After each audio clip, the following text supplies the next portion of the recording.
form of income taxes, managing your relationships with other people, the terms and conditions of your employment, the basis on which you can interact with other people, whether you can travel or not. All of these things came about in the 20th century. And it was all made possible because government owned and controlled the money. Once government gets the money, freedom is in danger, freedom is in question, and it's in doubt. But for 100 years, we've never had really any other choice. Now in the 21st century, for the first time, we do have another choice. We can adopt cryptocurrency as a people. Anyone in the world can do this. This is a shock, and it's a complete change from the way we're used to living. It took me a long time to realize this. I remember I went to New Zealand. This was in something like 2015. And you've traveled around, so you know how you have to convert one money to another, you know? And so I went to New Zealand, and I saw that they were offering helicopter rides, like in a helicopter for Bitcoin. And I was like, oh, I've got Bitcoin, I'll go on a helicopter ride. So I went there, and even I did not understand that this is a global money. So first I said, well, how much is it in Bitcoin? And what is the Bitcoin New Zealand dollar exchange rate? And I converted it, then I converted the New Zealand dollar to the American dollar, and then I converted the American dollar to Bitcoin, and I realized, oh, this is stupid. It's just Bitcoin. It's Bitcoin all over the world. And I didn't know this. It's like, oh my God, this is a global currency. It's for everyone on the planet Earth. And so it completely leaves the realm of nations and borders and geography to create something like the perfect money for all people to use. Okay, so this changes everything. It changes everything because it gives us hope for the future, I think. I speak as basically a libertarian anarchist, you know? I don't care anything about governments. But if we're going to have governments, I don't think they should control money because they have totally messed it up. So with Bitcoin, we have a new chance for freedom. Now, let me just, because I know this problem will come up, address the scaling question of Bitcoin. This became a very serious issue, because when I first started using Bitcoin, it was very fast and extremely cheap to use, and this is one of the reasons I liked it so much. And but when it became really popular, there was a critical moment where the core developers had to decide, do we want on-chain or off-chain scaling? Because if we want money for the world, it has to be scalable. And the decision was made to invest in off-chain scaling. And this became a serious problem in 2017 when the boom really started to happen. And suddenly, I remember in mid-2017, I stopped using Bitcoin from 2015 to 2016 because I thought, why would you use this? It's just going to go up in value. And then the first time I tried to send something to somebody in something like the fall of 2017, I realized it was a completely different experience. It was very expensive, and it was very slow, and it was a shock to me. And then soon afterwards, I think something like August 1st of 2017, we had the very first fork of Bitcoin. And I was against the fork because I loved Bitcoin. I didn't want Bitcoin Cash to happen, but it did happen. And now I'm also a fan of Bitcoin Cash, and I use it mostly when I give Bitcoin to people. I give them Bitcoin Cash instead of Bitcoin, because it's very fast and very cheap. I think Bitcoin Cash has a on-chain scaling, which I think can probably be maintained, at least for the short term. I don't know what the long term looks like. But in the future, there are many other innovations that are going to come on, like Lightning networks. I'm good friends with Elizabeth Stark, who's the lead developer on the Lightning network, which is an off-chain scaling solution. So my own view on this is that, like, I think we can be very confident in this room that whatever, like, cryptocurrency is already a done deal. We've already invented it, it already exists, it's out in the world. there will be still more innovations after this. There will be many off-chain scaling solutions that will come along, many other cryptocurrencies. I think in the future we're going to have many currencies that we're going to use. I'm a fan of Dash, I like Monero.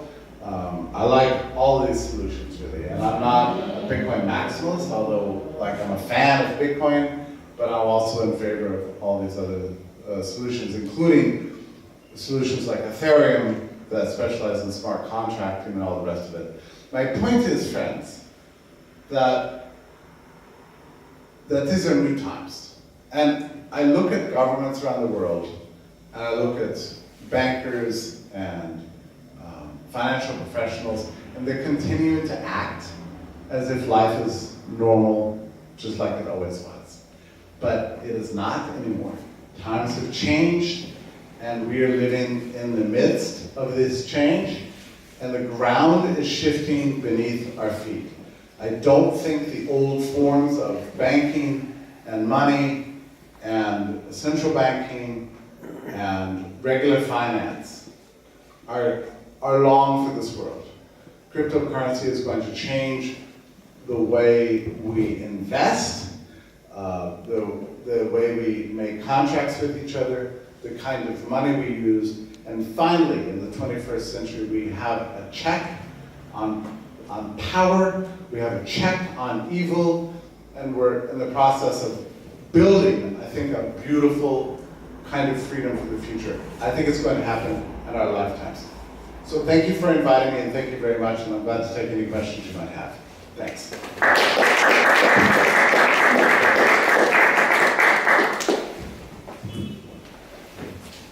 Good. I guess I'll just distribute this microphone around, and we'll get started.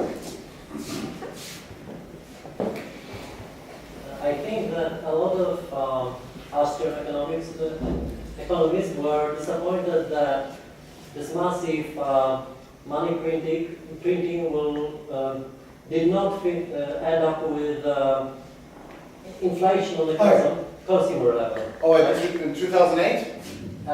In general, I think during recent years, like that inflation did not happen as expected on the consumer level, yeah. but it's because it happened, for example, on financial markets, True. maybe on a, I don't know, luxury goods market, Maybe. to some degree. And if I'm afraid of something, is that this Bitcoin revolution may also happen on this level, like Wall Street level, like, like settlement layer, and will not reach the bottom again, like for example, Wall Street will print paper bitcoins and so on, and some people will benefit from having like this hard asset, but not people at the bottom, because they will be just... So I think we're going to see mass Bitcoin adoption when the crisis comes. And we think about it.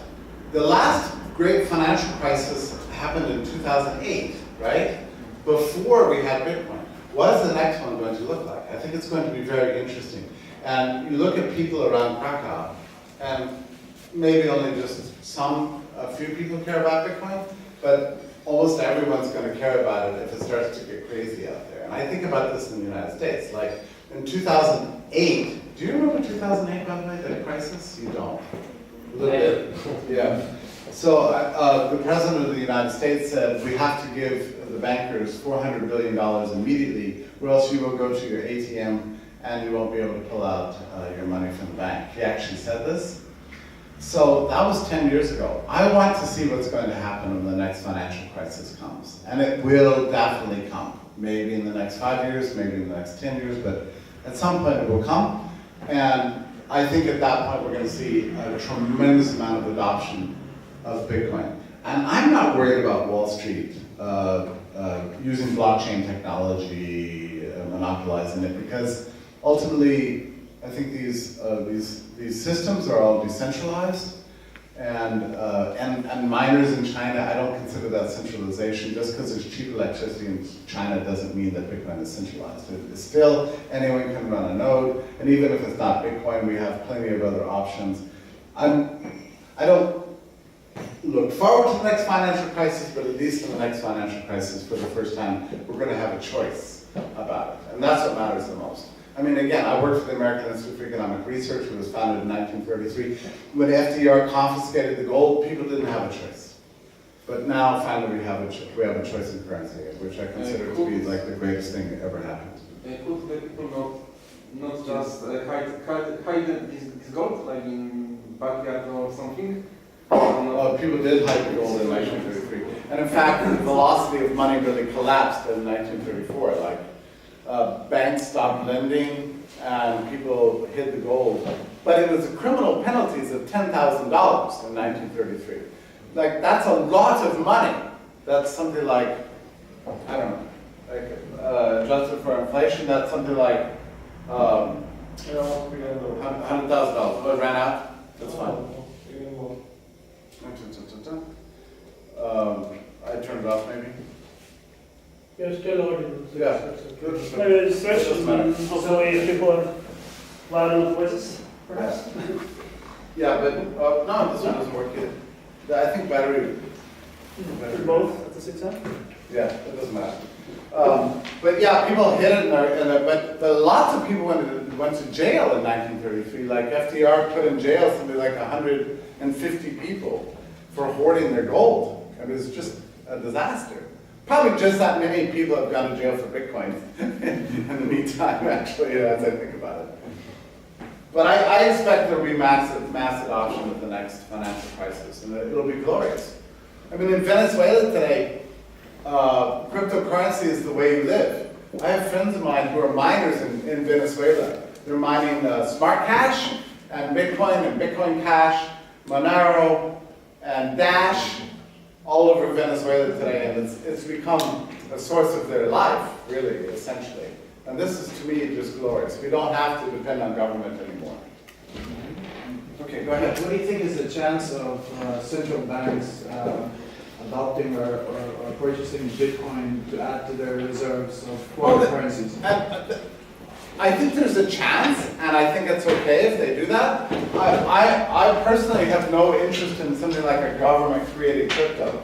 No, that's not what I meant. Yeah. I meant Bitcoin, that they purchase it as an insurance. I think probably they will, and in fact the US government still owns a lot of Bitcoin that they confiscated from my friend Rothbard.